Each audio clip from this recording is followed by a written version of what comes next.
Backing ceremony at the United Nations today, leaders and representatives from around the world gathered to sign on to the Paris Agreement that was hammered out in France last year. Let's get back to our panel. And Chris, as I mentioned, the United States is the other major producer of greenhouse gases. We know that President Obama is on board. He's reduced just now the opposition that's coming from Congress.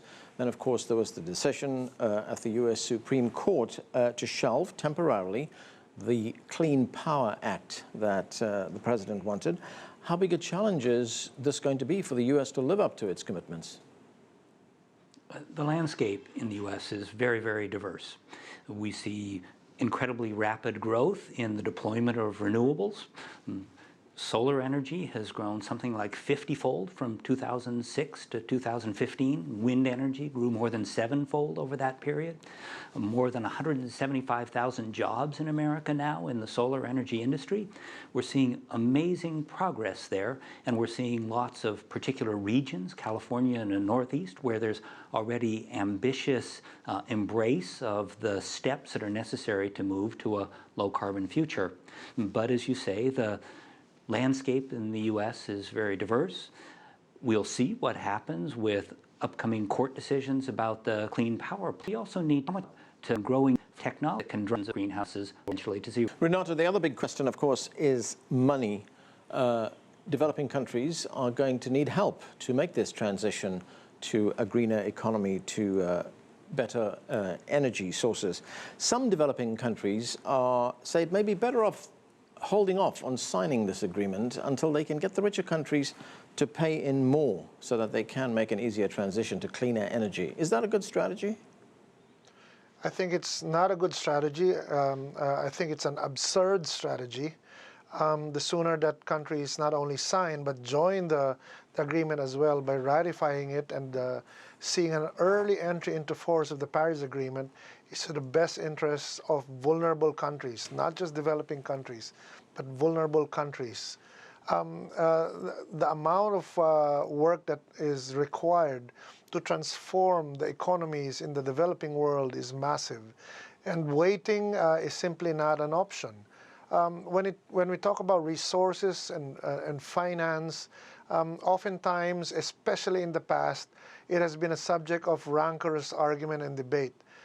While differences still are prevalent in many pieces of negotiations of items that we still need to negotiate, the fact is the vulnerable countries have stepped up to challenge not only the developed world, but the large developing countries as well, by saying that, for instance, for the Climate Vulnerable Forum and the V20 group of finance ministers of vulnerable countries, they set a target of raising $20 billion by 2020 on their own.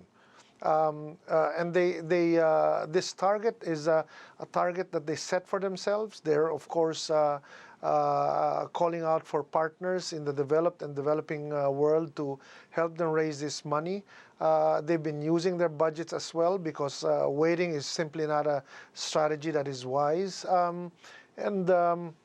Even though domestic money is not going to be enough to transform their economies and to adapt to climate change, the need to share and support one another is very evident.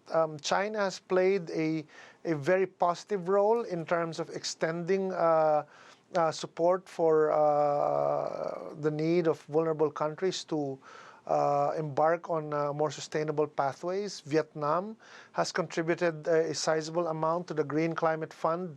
The biggest potential, actually, in terms of raising finance and supporting one another is among developing countries. And the challenge is great, but the signs are looking really good.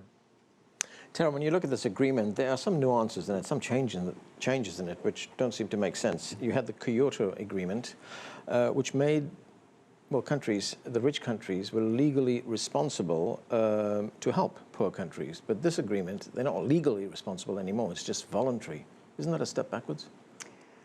I think that it's interesting to me that people really hailed this as this amazing document. I think there were a lot of flaws in this agreement. There really were, and I mean, we have heard about the implementation of this, right? I mean, really, how binding is this? I think it's historic in the sense that all these countries got together and talked about climate change and came to an agreement and an understanding all mutually together. I think that was historic. I think it was wonderful. However, there are all of these actual pieces that are not legally binding, that are not going to be actually put in place unless they agree to it. From our perspective, from the indigenous communities, an example of that would be the UN Declaration on the Rights of Indigenous People. That's something where it's great that you guys make that document. It's not legally binding on the United States. They said, okay, yeah, well, we're cool with this, but we're not actually going to give you the rights that are provided for in this document. So I want to see more. Right. Wu, what is your view on that? Are there flaws in this agreement, something that would perhaps, let countries get away with just saying, okay, we acknowledge this document, we acknowledge this agreement, we'll sign it, but really, we're not obliged to do anything about it? Well, I think I agree with what Tara just said. This is a wonderful piece of agreement, and it's pretty much reflecting the plateau of the international community's willingness, recognition of the global challenge of climate change, also recognizing the joint efforts as the must to have in order to address global challenges like climate change issues there. Is it enough? And we all know it's not, but it is a good foundation that already sets the long-term targets, the goal, where the world is going before, leading up to end of the century. We have to address these issues. We have to address the emissions, carbon emissions issues there. But in the meantime, actually, I think it's a struggle. The Paris negotiation process reflects some sort of dilemma that we've been witnessing over the last 2 decades, in particular around the climate change negotiation, basically saying, where do you draw the line? Should that be legally binding or bottom up? I think a Paris Agreement happens to be sort of a joined up of the two ends. So to a certain extent, it is a international legal framework. That's going to be to a certain extent legally binding. But in the meantime, we all recognize actually that's not enough. We need to make sure countries are willing to put commitments on the table, that hopefully they're going to be able to honor their commitments on the table. So if you look at the Paris Agreement, there are mechanisms set up already. Make sure, on a regular basis, every 5 years, we're going to review, stock taking, and also hopefully through that process to lift up the level of ambitions. But in the meantime, of course, the weakness is say, what if? What if a country fails actually to deliver, to honor its commitment? What would be the penalties? That part probably remain to be vague. I think it's a struggle, but it's a good balance, the best probably result we could have today. Chris, when we look at broad political sentiment in the United States, and something that has come up in the debate is what happens? I mean, we are in the middle of an election campaign right now. What happens if the United States elects a president who is a climate change skeptic? Where I think we are now is at the point where low carbon technologies are attractive on their own. We've already reached the point where in most cases natural gas is cheaper than coal, and over the last several years natural gas has been squeezing coal out of the electricity market.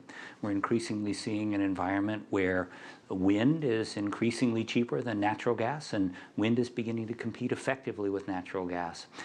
We have a complicated political landscape in the U.S., but I think what we really have in the U.S. is a tremendous commitment to free markets and to innovation, and I hope that whoever is president, there's going to be a recognition that renewable energies, clean energies, are going to provide a compelling set of opportunities for the future. And more than anything else, I see the Paris Agreement as an indication that all countries of the world agree that we have significant challenges with climate, and those agreements create what the private sector has been calling for, predictability in the space going forward. And I think that's going to be as important as government action. We need government action for sure, but we also need that predictability to unleash the market forces. All right, Renato, very quickly, we've just got a few seconds left. Is it perhaps asking a bit too much to ask these countries to legally sign on to a document, given, as Chris has pointed out, that countries have their own domestic political considerations to take account of? It is not politically too much. It is necessary for countries to ratify the agreement, but also for the citizens of these countries to put their government's feet to the fire. We can all say all we want that the Paris Agreement is not binding and has no teeth. Then it's up to the people to show their teeth, because it's popular movements who actually make Right. the agreement work. Okay, that's where we have to leave it. Thanks to all of you for joining us.